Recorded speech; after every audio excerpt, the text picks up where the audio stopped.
পুৱতি তৰা ধাৰাবাহিকখনৰ আজি নিশা আহিবলগীয়া এপিছডৰ প্ৰমো বৰ্তমান মুকলি হৈছে।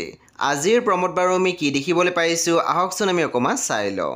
আজিৰ প্ৰমৰ প্ৰথম ভাগত আমি দেখিবলৈ পাইছোঁ চিতাৰ গুৰিত অনু, পম আৰু প্ৰজ্ঞা থিয় হৈ আছিল আৰু তেতিয়া আমি দেখিবলৈ পাইছোঁ চিতাত জুই দিছিলে আৰু অনুৱে কৈ আছিল, বিদায় দেউতা, ইমান সোনকালে আৰু এনেকৈ তোমাক বিদায় দিব লাগিব বুলি মই কেতিয়াও ভবা নাছিলোঁ। তুমি পাহৰি যোৱা বহু দায়িত্ব এতিয়া মই মূৰ পাতি লৈছোঁ। দূৰৰ পৰাই আশীৰ্বাদ কৰিবা আমাক। আমি দেখিবলৈ পাইছোঁ পম, অনু, প্ৰজ্ঞা কান্দি আছিল। তাৰপিছত আমি প্ৰমোদ দেখিবলৈ পাইছোঁ জেলৰ ভিতৰত মণিষাই খুবেই কান্দি আছিল আৰু তাৰপিছত আমি দেখিবলৈ পাইছোঁ জোনালী আৰু জীও ঘৰত খুবেই কান্দি আছিল।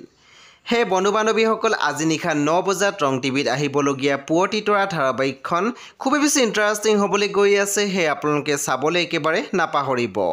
পৰৱৰ্তী আপডেটৰ বাবে আপোনালোকে মোৰ চেনেলটো ছাবস্ক্ৰাইব কৰি কাষত থকা বেল আইকনটো টিপি দিবলৈ একেবাৰে নাপাহৰিব আৰু প্লিজ আপোনালোকে মোৰ ভিডিঅ' এটা লাইক কৰি দিব।